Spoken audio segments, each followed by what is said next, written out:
going on, everybody? So today we're going to take a look at decision making when it comes to deck building. Now I could show you every character's individual cards, but because most of the information we have is based on old playtests and we already know some characters are going to get reworked like Calipe, I don't think it'd be too useful to actually go in depth into individual kits, and it'd be better to look at a higher level as far as decision making goes when it comes to picking out a team and decisions that you would make inside of an actual manifestation run. So I've separated characters out by their individual roles. Now these characters, or at least some of them, are a bit more interchangeable.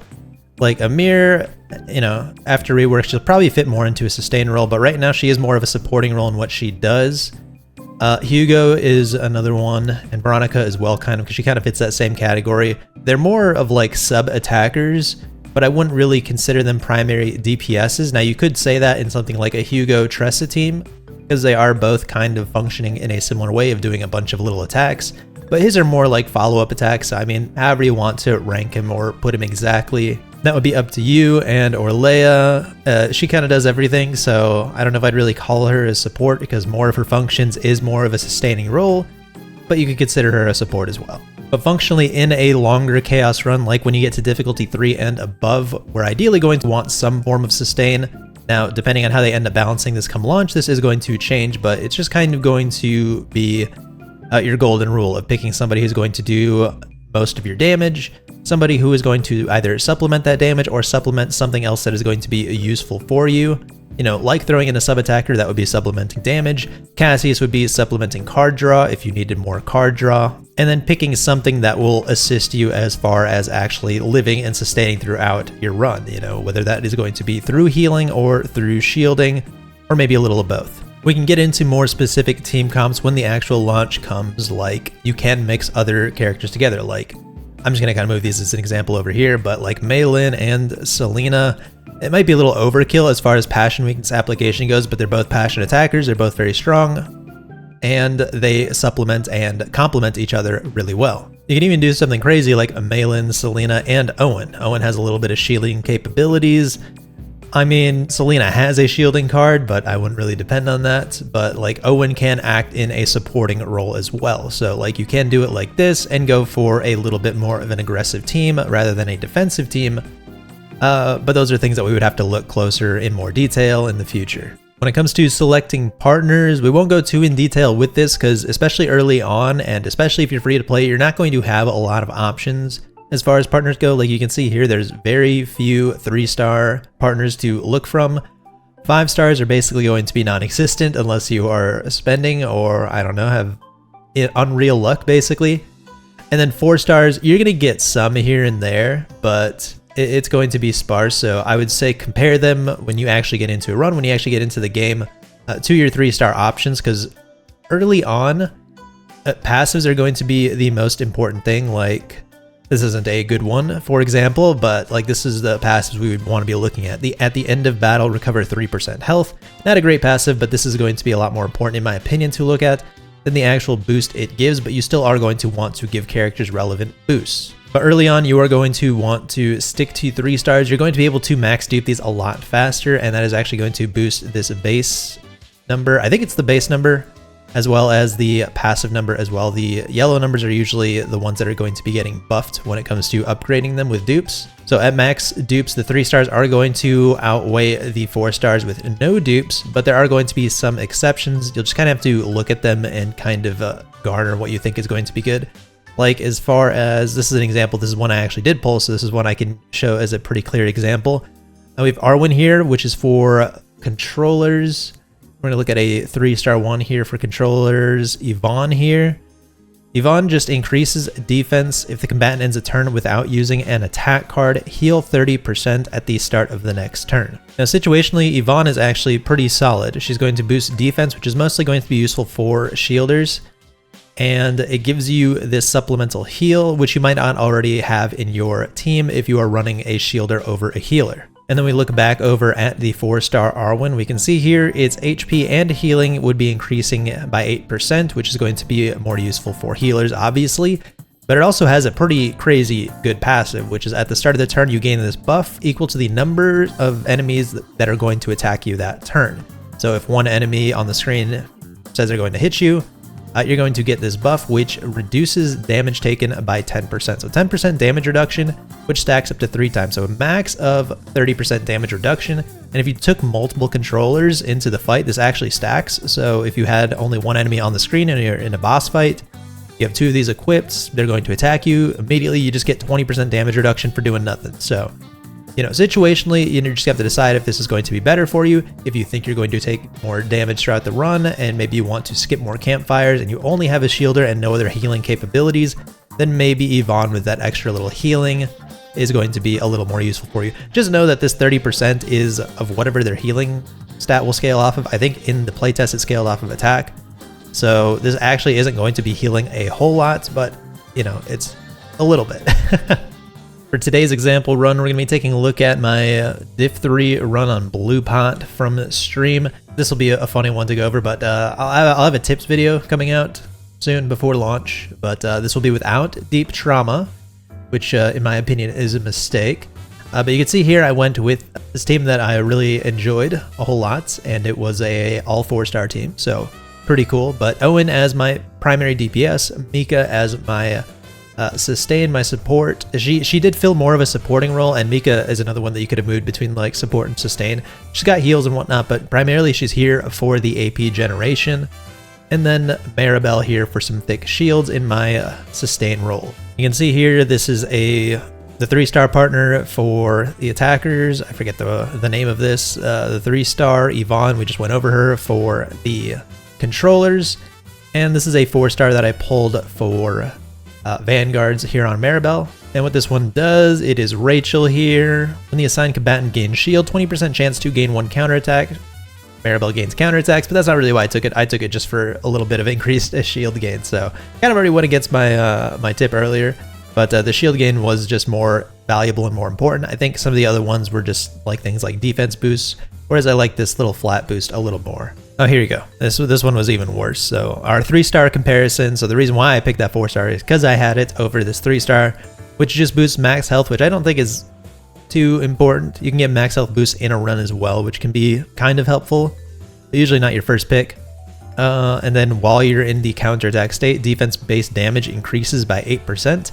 I just don't value her damage that much, so I definitely was just wanting to get that little bit more shield gain instead. And to get an idea of what we're going to be going over, in case you don't want to see like every individual decision that we make, we're going to go ahead and show off all of the decks and then show off one of like our card epiphanies to kind of see, you know, what would be a good decision to make and what would be a poor decision to make as far as what we are putting into our deck or how we are changing our cards. So we can see here Owen has, looks like 3 damaging cards. He has 2 shielding cards, 1 beneficial, and this one exhausting, so we don't have to worry about that. That's going to remove itself out of the deck as we play it, and we're going to get a lot of value out of it anyway. We're going to get an AP, and we're going to get a couple stacks of damage reduction. Maribel here has some decent shielding. She has a couple still basic shield cards. Her 2-drop is always a solid one in my opinion. She does also have 1 copy of Energy Barrier, so a free shield there. And then she still has 3 attacking cards. Mark II doesn't really matter though, because that one is always really good. So that one's really good, but we have these 2 attacking cards. Not going to be doing a whole lot for us. The Pulverize, whatever. Counterattack 1, whatever. 100% defense-based damage, not that great. And then Shelter Strike, she's our only shielder, so this is useless in most scenarios. And then a couple supplementing or supporting cards here. But overall, the higher priority cards to keep for her is definitely going to be her shielding cards, these 3 here. And then Energy Barrier as well. And then these 4 are definitely up for debate. Oh, and most of these cards are really good. Wind Riding is a lot of shield, has a beneficial effect, but even disregarding that, 220% shield for a 1-drop, really good. We compare here, it's going to be less shield because he's going to have lower defense, but 242% for 2-drop. So Wind Riding, insanely good. Gale Strike, one of the only sources of damage, plus it has a lot of damage, and because we're going to be running Mika, the AP cost is going to be not as much of a negative. So currently, no cards I would really take off of Owen. Definitely a lot of options here in Maribel. And then when we take a look at Mika, it's going to be slightly cut off. But taking a look here at Mika, Essence of Water, it's like her bread and butter. You would never get rid of this card. Otherwise, why are you even running her? Recycling definitely can be up for grabs. We already have AP generation off of Mika. This is just more AP regen for a negative, which is losing 1 ego. That one's definitely up to get rid of. We have a heal, looks like a resolve buff, so a shield buff. This one here, reducing the cost of an ego skill, and it does get rid of itself for only 1 cost. So tactical reformation, good. Definitely wouldn't really consider getting rid of that. Rally, insanely good card here. Haste, so this is pretty much just a complete freebie. Replenishes itself with a draw 1, more action count to enemies, and for a turn we gain a damage buff. Another bread and butter for Mika, wave 2, save 1, good card there. And then a duplicated Essence of Water here. So we already have a duped Essence of Water. A lot of AP. Recycling definitely up for the chopping block here. Blessing of Waves. We don't have a lot of heal. Or a lot of, I would say, cheap or good heal. The Blessing of Waves is pretty solid here. Whirlpool. If I wasn't looking at the buff it gives, this one is definitely up for grabs. But overall, I would say Mika has probably like 1. Arguably, I'd say like these 3 cards here are potentially up on the chopping block, but I would definitely say these are lower priority than Maribel's cards here. So looking at these options by process of elimination, we have a lot of AP gain. So I think ideally this is the number 1 pick for Mika here. Owen, we didn't really have any picks. And for Maribel, her Resolute Blitz doesn't do a whole lot for us. And then Shelter Strike itself, in most scenarios, does basically nothing for us. So if we were at a remove card option, I would definitely say that our top picks is going to be Shelter Strike or Resolute Blitz. These might actually do things for us, but recycling can come up and it is another AP generating card if we end up for some reason not drawing anything else. So it is still a beneficial option, whereas Resolute Blitz, I can pretty much replace this with any other card that we could draw in our hand, and that might be a little more useful than that. And Shelter Strike, 9 times out of 10, pretty much any other card I can draw would be the card that we want. So those are just kind of the thought process that would go into something like, for example, a card removal in a shop. So when we're looking at any decision, whether it is adding a card into our deck, removing a card from our deck, picking a piece of gear, anything like that, we have to think about a few things. And that is, what does my deck want to do? What does my deck actually do? What cards do I not want to see? And what exact things are missing from my deck's game plan? You know, is it missing, and do I not shield enough? Am I not generating enough AP? Do I not do enough damage? Do I not draw enough cards? All of these are considerations that we want to make when it comes to any individual choice in a manifestation run, at least when it actually comes to clearing the content and not necessarily building out a saved data that is going to be useful into other pieces of content. That is something that I think that will just come with time and will come when you are a lot more comfortable, you have a lot more characters built out, you're closer into the end game, you're not really needing to worry about whether or not you clear a run, but then you are worrying more so about what you are actually going to build when it comes to farm teams or other pieces of content that save data is going to be useful in. Alright, so we'll let this play out, and we'll probably just let some gameplay play out here and there, and then we'll go ahead and pause or cut to the different decisions so it doesn't get too long.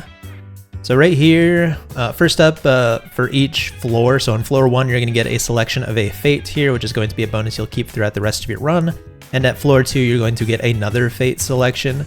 So these are going to be random unless you either, I'm not sure if it's if you die too early in a run, but it is definitely if you quit out of a run and you go back in, you just kind of get this one generic one, which is like boost max health or something like that. Definitely a nod to Slay the Spire there, because it works similarly if you quit out of a run. So that means there is no re-rolling this boost. If you quit out to try to get a better boost, it probably won't happen unless you really like max HP. So starting off, we have 3 selections here. Deficiency, which is no more crits, but monsters' tenacity will decrease by 30%. I don't know if that was per hit or if just across the board everything has 30% less tenacity. You know, translation to nuance, I would just assume that this was per hit. They would take more tenacity damage, and that is their little break meter. So they'll break a lot easier. You get a guaranteed legendary in your next elite event, or at the start, 3 of your basic cards are replaced with random rare and neutral cards. Honestly, all of these are really good. This leadership one here is a bit more if you want to gamble away, so you could potentially get rid of basic cards that you really want to keep. And then those rare neutrals could be beneficial, they could be trash, but considering the fact that they are rare, this is really solid. Legendary equipment, I believe here I just didn't value this enough because this is throughout the entire run. It'll make it a lot smoother, a lot easier to get more efficient breaks.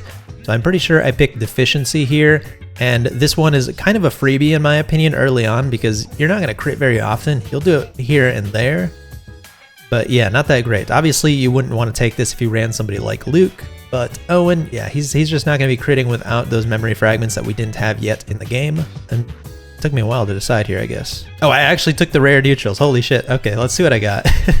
This is just kind of funny here. All right, it went by too fast. So we lost a basic attack off of Mika, Maribel, and Owen. I don't love losing the ones off of Owen, but these are fine. And then we got pretty solid cards. Recycling, -1 ego point, and you get +2 AP. Not too useful because we have Mika, but there are clutch turns where it can come up where Mika's not going to give us AP, so this is actually a pretty solid start. And energy barriers, I do love energy barrier, but yeah, I'll get into it later as far as why I think this is like a good card, a really good card, but situationally not that good. In this case, I think it's not that good. And I guess I can go over basics here. It gives you 1 AP and it's a 0 cost, which is good, but I already have Mika to generate AP, so it wasn't actually all that useful to get in this situation. I'd rather have something that was like shield and then draw 1, right? Because I want to supplement my deck with something that I already don't have that would actually benefit me a lot more than something that is like give me more AP when I might already have too much to begin with. Now we'll stop here at our first decision that we have to make here, and do note that all these decisions, even if they don't directly impact your deck, they're going to have ramifications for your deck going into the future. So like here, rare to legendary equipment, this is a decent one. You can try and high roll to a legendary piece of gear. It's mostly going to be rare, and I think actually picking this was a mistake here.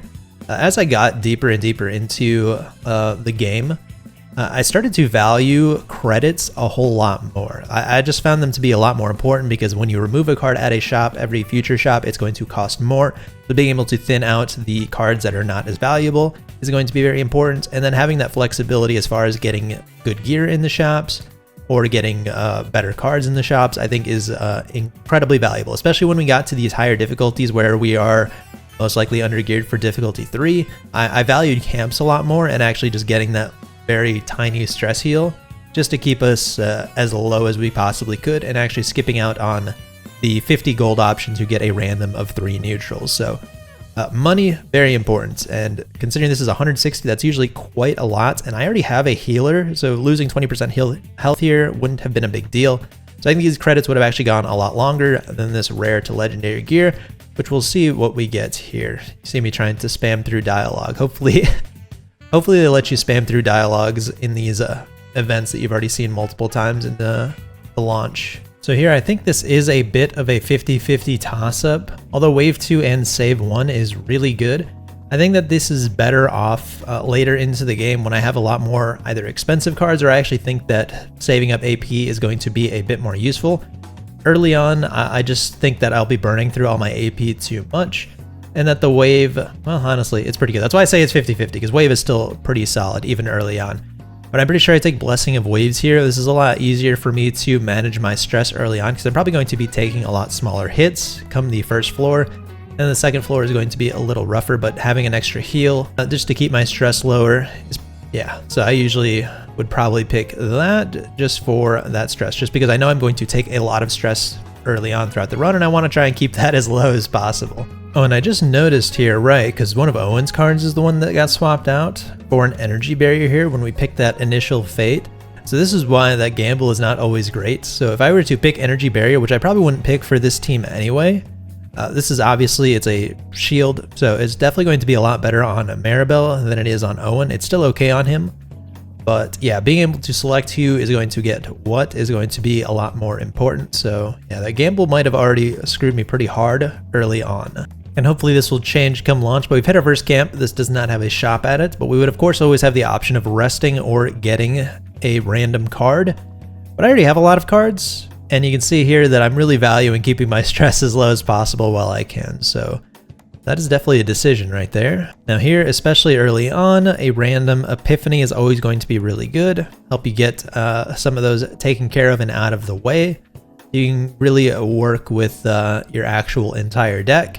All right, goody. We're finally at our first shop.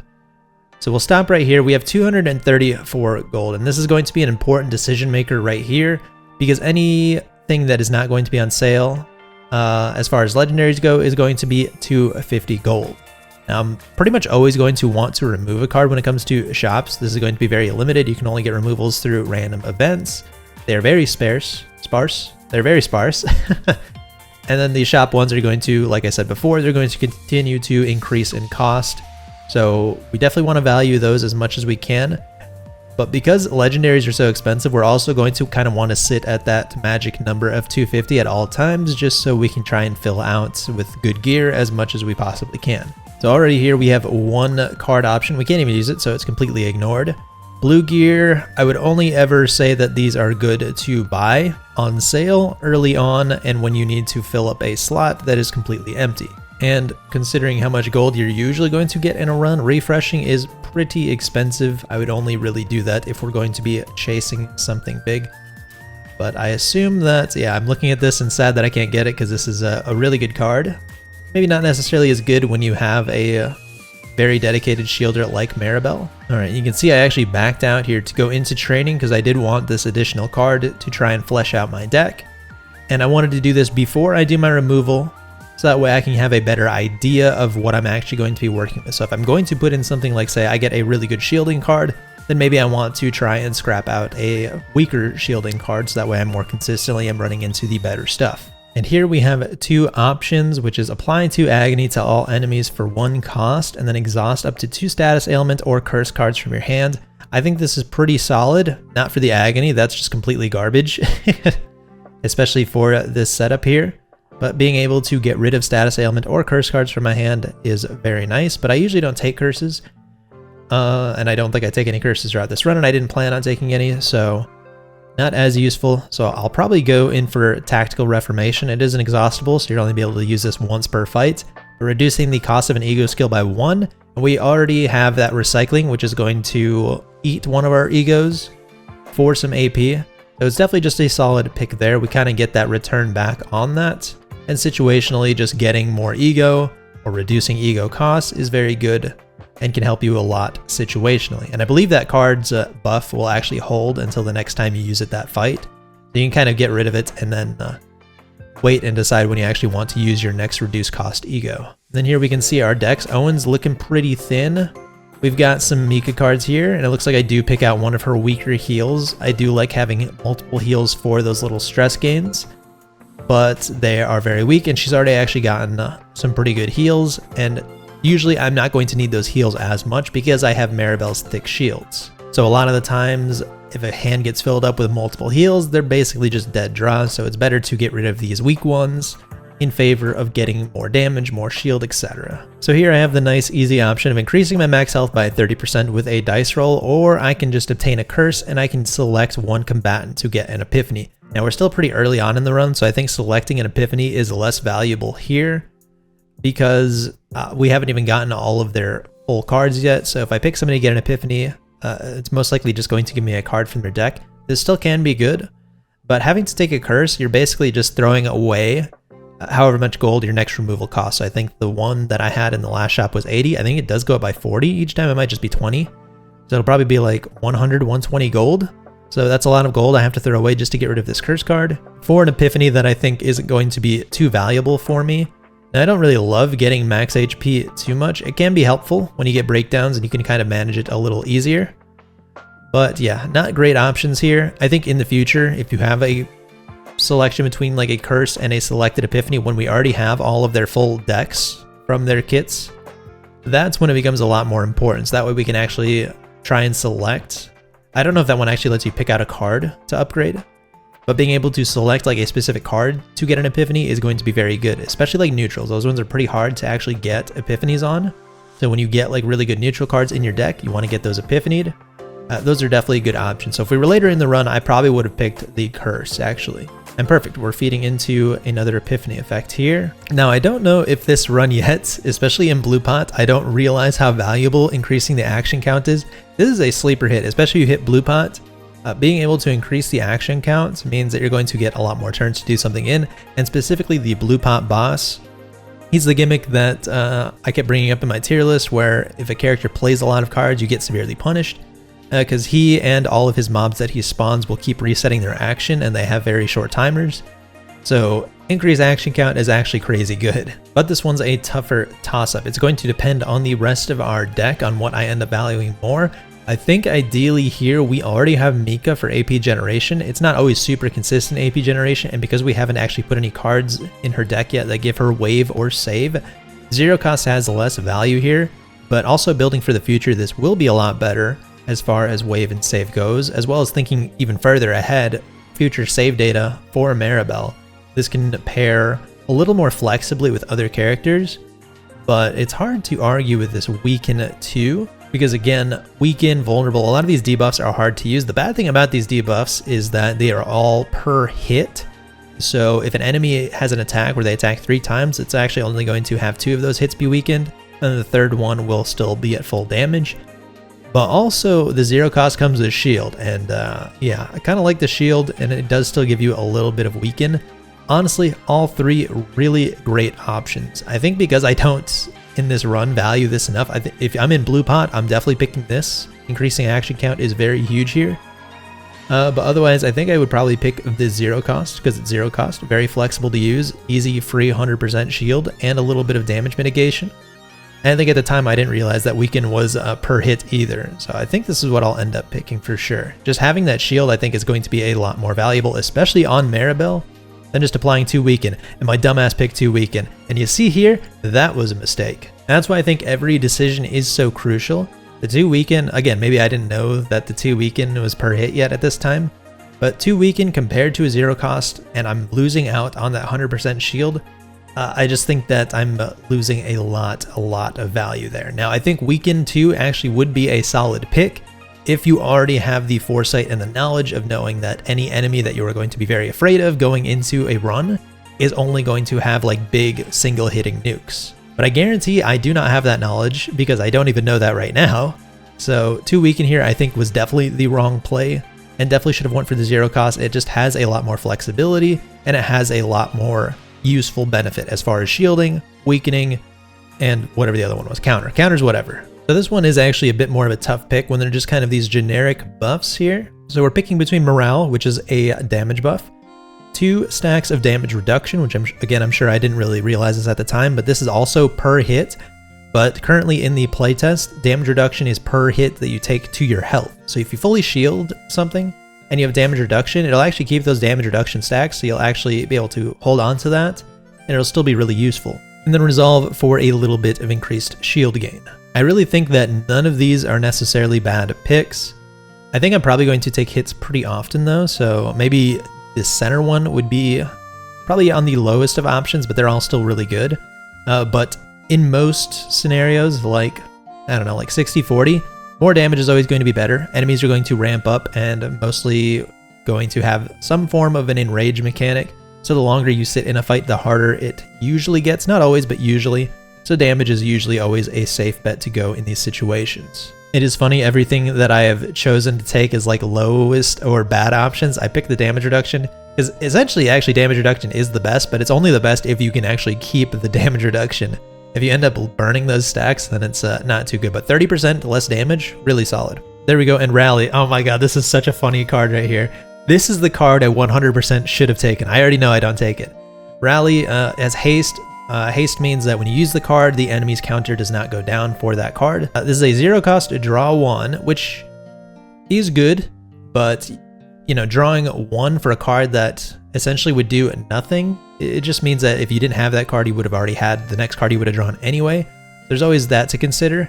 But +3 action count to all enemies, again, I didn't value this enough at the time, but this is insanely good in pretty much any encounter. And blue pot, it's almost always like 100% the best pick, period. This would have been amazing. Definitely the pick I should have gone for, 100%. Even if I couldn't buy a removal here. Oh, I do take it. I'm so good. How did I lose this run still? I'm so bad. Yeah, it's good. Apparently I valued it more than I thought. Haste, very solid. Adding 3 counter onto your enemies, so good. Especially with somebody like Mika, who is going to be playing a lot of cards and wants to generate a lot of AP. It's just going to be useful in general. So that way you're going to not take those earlier hits from enemies because you tick them down. Like if you ran, who is it? Tressa and Mika, they're both going to be using an insane amount of cards. So being able to boost that count is very useful, especially with somebody like Tressa, where a lot of your damage is going to come from agony. So you're going to want to play out all the cards that you want to play out. and then end your turn, and then let Agony kill them before they hit you. Because if you trigger their attack early, but they're already going to die with Agony, it feels really bad. So good, I'm definitely glad I picked that. I think that is 100% the better option here. I don't even know how much hand-to-hand combat really does, but crystallization, the damage is all pretty decent. This would be a pretty solid pick here, but I just don't know if I necessarily need it. I might take it anyway, let's see. If I don't take the removal, I'm dumb. Removal pretty much at every camp is a must-take in my opinion. You're always going to have really bad basic cards that you want to get rid of. So it'd be a lot easier if it was live gameplay. So right here for our removal, we're going to go ahead and try and go over the deck real quick and then see exactly what I think should have been the right pick. So starting off with Owen's current kit, he's got some solid shielding, which I don't necessarily love on him, but it's still pretty good. We have Wind Charge, we have a basic block. The basic block on Owen there is a definite easy, just get rid of that shit. It's not very good.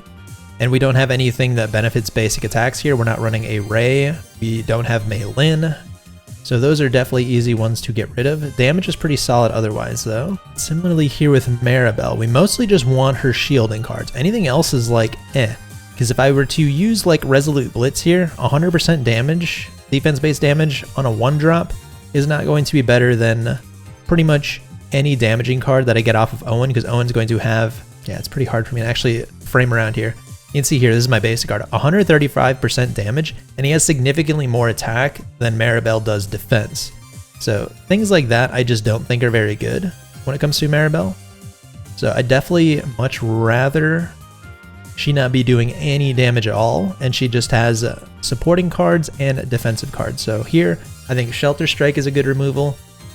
Wolf's Dome has some decent upgrades, so I'm cool with keeping that. Counter is still okay. I jumped quite a bit there.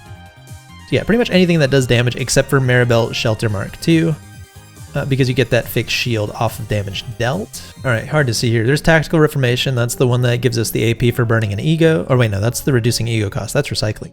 This one reduces our next ego by 1. Rally is the card we just took to increase the action count. So she has her bread and butter skill, Essence of Water. That's our AP gen. We have pretty much our only other heal. I mean, this kind of heals too.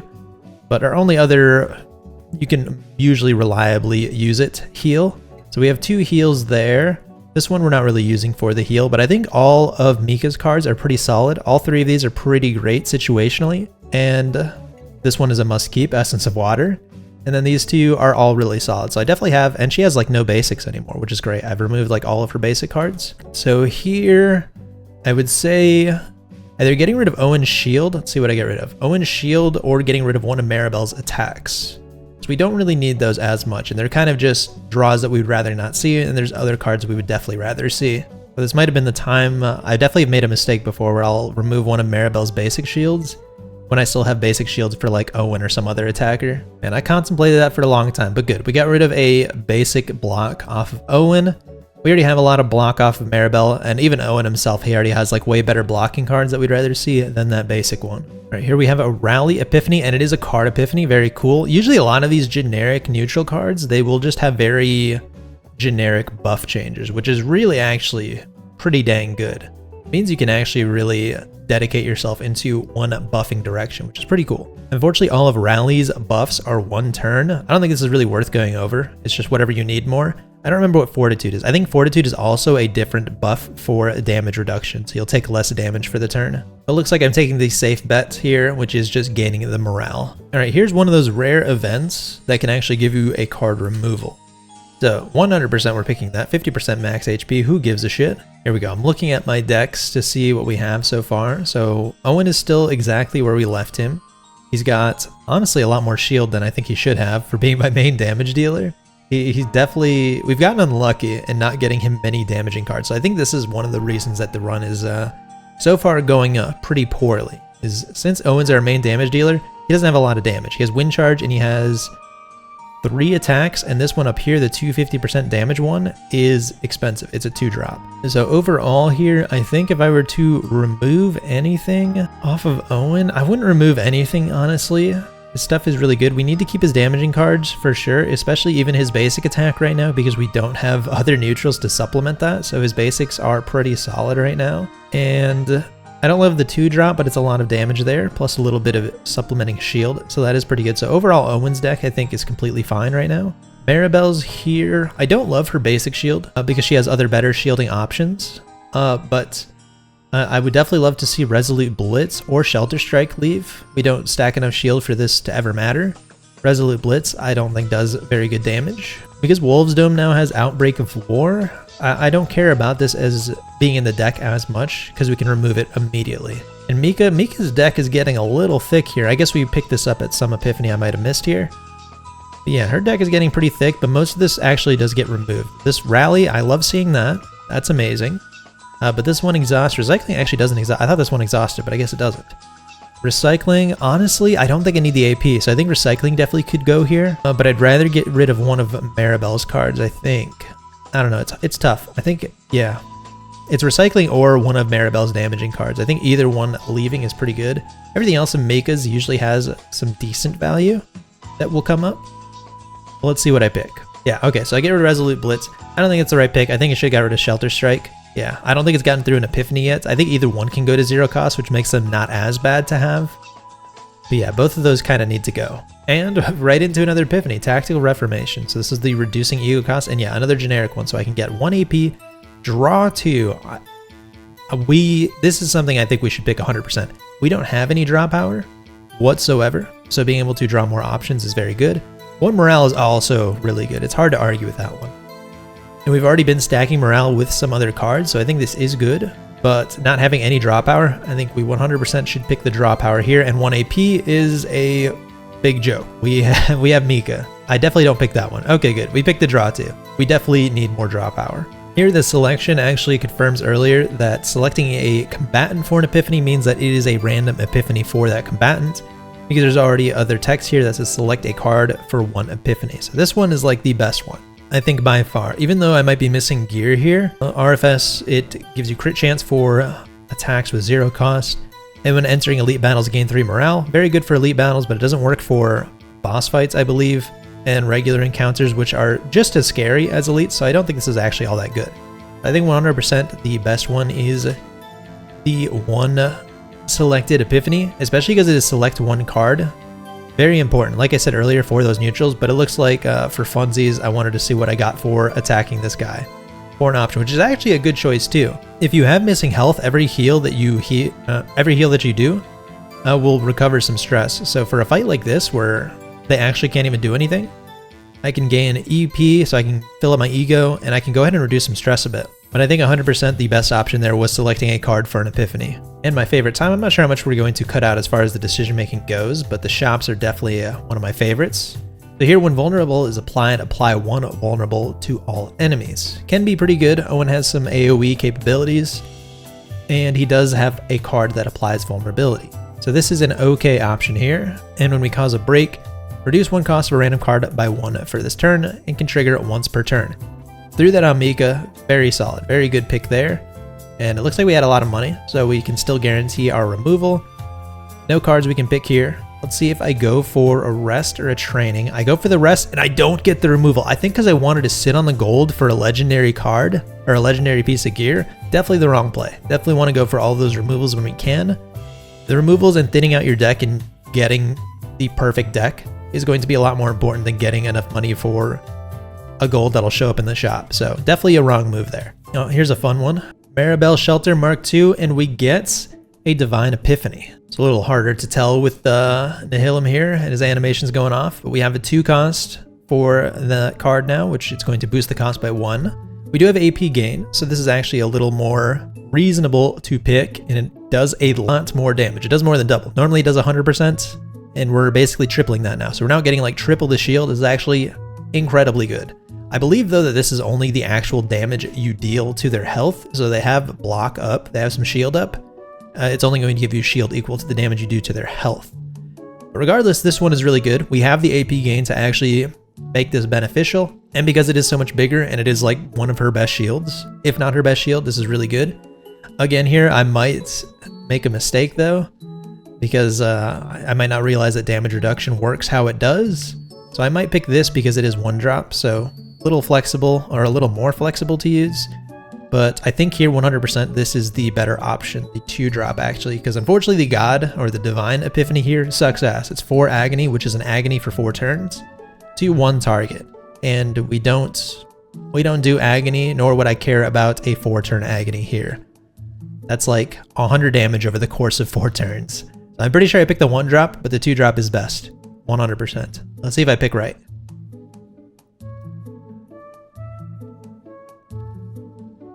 What the fuck was I thinking? Did I miss something? Was there something else? It does boost the damage by a little bit, but I'd take the damage reduction over this shit.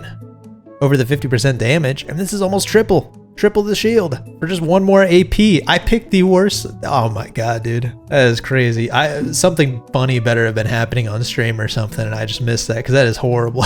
I can't believe I picked that dog shit. And also an insanely good accessory here. Something I didn't realize is I think shield actually scales off of your defense stat, and Mika actually has a pretty good defense stat. So here, it would have been better if I actually threw this onto Mika, depending on what this little heart thing was. I don't actually remember what that did. Maybe it was worthless. Oh, here you go. At the end of combat, if health is 50% or less, heal 12%. Okay, so this is actually a fine pick to get rid of that there.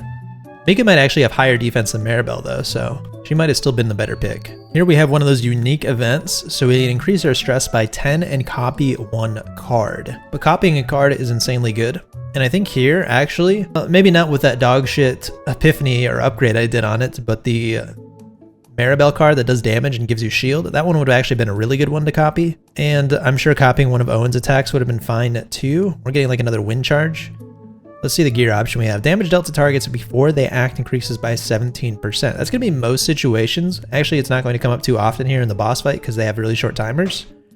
But yeah, the gear is really good and no negative to it. So yeah, I picked the gear, and then there's also the select, I think it's any card, right? Yeah, from all rare to legendary public cards. If I knew what all of these were, that actually could have been really, really good, because Owen definitely needs some stronger neutral. So honestly, all 3 of these options are really good picks. And here, I think our best option is the first one of selecting some rare to legendary public cards. Ritual Dagger, the crit rate is worthless for us because we can't crit due to our fate. And then the 11% damage off of the dagger, I don't know if that is on kill or not. It's hard to tell.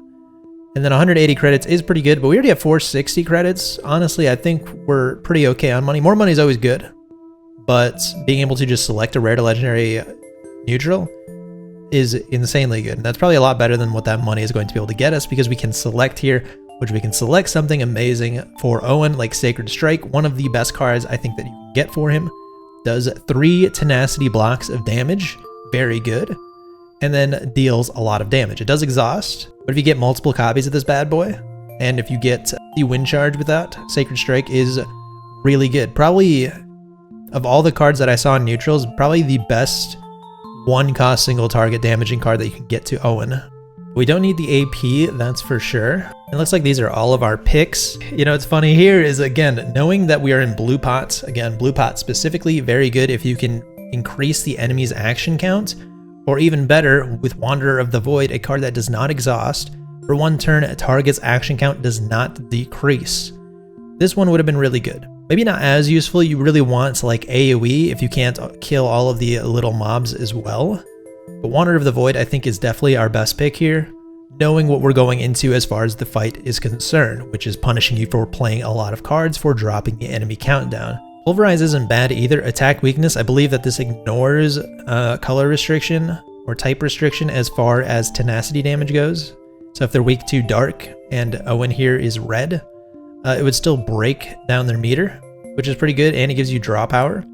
And again, 2 AP can be offset by the fact that we have Mika. We have that AP gain, but it is a bit harder to use in the upcoming fights because, again, we don't want to use a lot of cards. So I think that, oh yeah, and Camouflage. Evade 1, again, this is a per hit thing, so you will not take damage for the next 1 hit, which is okay. And then the draw 2 is nice, but it's kind of, it doesn't have a lot of value, in my opinion, with just the Evade 1. The draw 2 is nice, but you can only use this once. It is very expensive. And then Gear Bag is always really good too, but I think situationally here for what we need in the deck, draw power is nice, but Wanderer of the Void for this very specific boss fight coming up, which we know we are definitely going to struggle in, and Sacred Strike also insanely good as far as damage that Owen definitely needs right now. I take Gear Bag, probably the lowest of the options again that I would have taken, but drawing is still obviously really good. I did take that because again, we don't have a lot of draw power in our deck.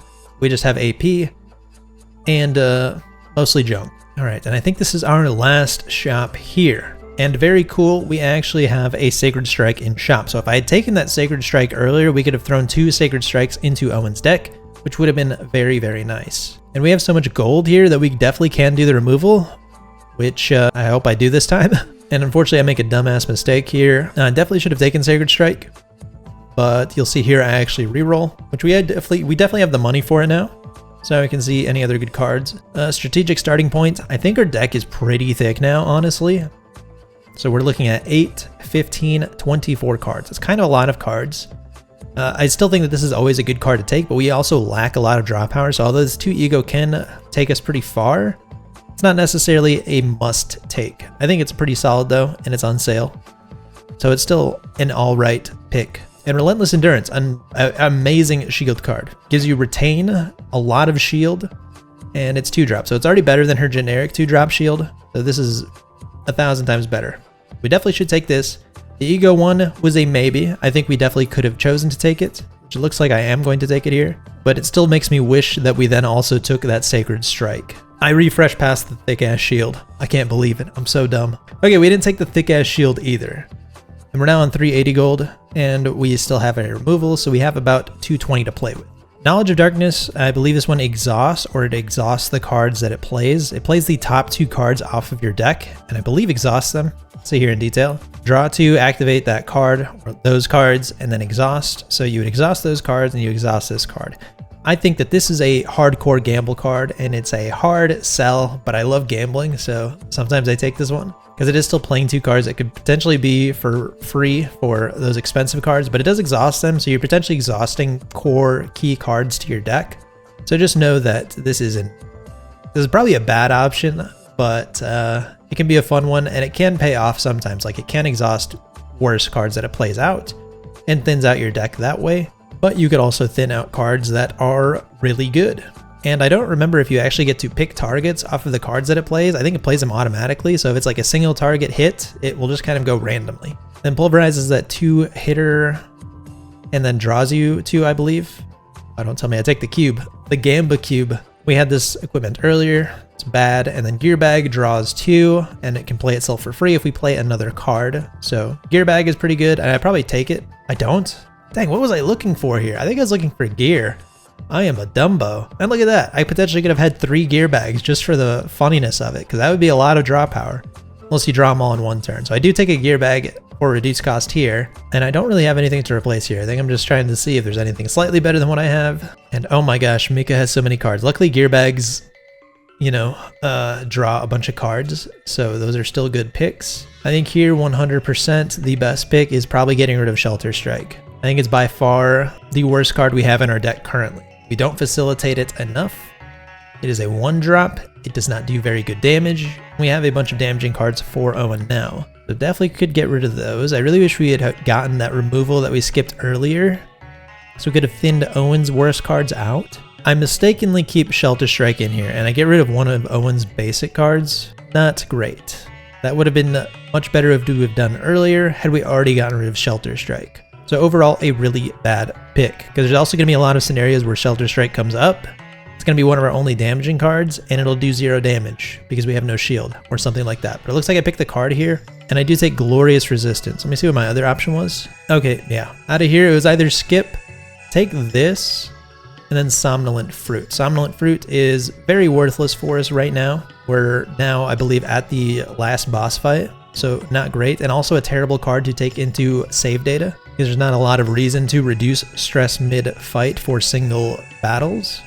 And Glorious Resistance, this one is a tough card, I will say. The AP gain, it gives you 1 AP every turn, so you're now going to have 4 AP starting every turn. You're also going to take some damage equal to your 3% of your max HP. And it says each ally, so this might actually be 9% damage. It is a lot of damage, but we have healing, so it offsets that, and it's not so bad. It's also a very small amount that you can kind of ignore it as long as you can finish a fight fast enough. But we don't start the fight with this. We don't have Outbreak of War on this thing. It is a little expensive. Situationally, this will be a hard play. We already have AP gain. I think our deck is already super thick, so this one honestly should have been a skip. Thickening a deck only has inherent value in my opinion if it's going to directly benefit your entire game plan. And us getting 1 extra AP a turn when we already have the best AP generator in the game is just kind of counterintuitive, and it just makes it a lot harder for us to get cards that are actually going to be useful for us. But that should pretty much wrap up our run. But if you want to see how this entire run actually played out and how it finishes out, you can go check it out on my most recent Chaos Zero Nightmare stream. This was one of the matches we did. But yeah, we got pretty dang close to killing the blue pot boss. And I think just for testing reasons, because I didn't know how everything worked, we potentially, I think, could have won that fight, but we made some bad choices earlier on just to kind of learn how certain things work. But that does mean that losing that fight, we do not get to duplicate a card either, which we can now get 2 duplicated cards for an entire run, starting at difficulty 3 and above. The last thing I want to show here, as far as like thickening and thinning a deck goes, this is kind of the reason why you want to thin a deck so much, because here we have a very expensive hand. We have 2 cards here that cost 2. Now you can kind of ignore Seraphim of Pain, because if we play the rest, then this becomes a 0 cost, but that is 1, 3, 4, and 5 that we need to play out. We only have 4. It looks like we did get that. We either got Wave or we got that glorious upgrade card. But if Shelter Strike was something else, we have a little more options, and we would have potentially some means of actually playing out the entire hand and getting to play that free Seraphim Pain. And you can see we actually, I don't believe any of this is block. Actually, Gale Strike is a little bit of block. This is vulnerability. We don't have a lot of block to pick from here. So it's just something that adds up when it comes to adding cards into your deck and thinning things out. You know, getting rid of Shelter Strike for pretty much any other option is going to be very good. But come to the culmination of the end of the run, this is the deck I ended up crafting. And unfortunately, I left some dead draws in there, and that is going to be kind of the price you pay for deck building poorly when it comes to content that is going to be a little more razor thin as far as clearing it or losing. So hopefully this has been helpful as far as thinking into what kind of decisions to make in a run. But thank you everybody for watching. Hopefully you'll end up crafting much better decks than I did here in Blue Pot. Take care, and I'll see you in the next one.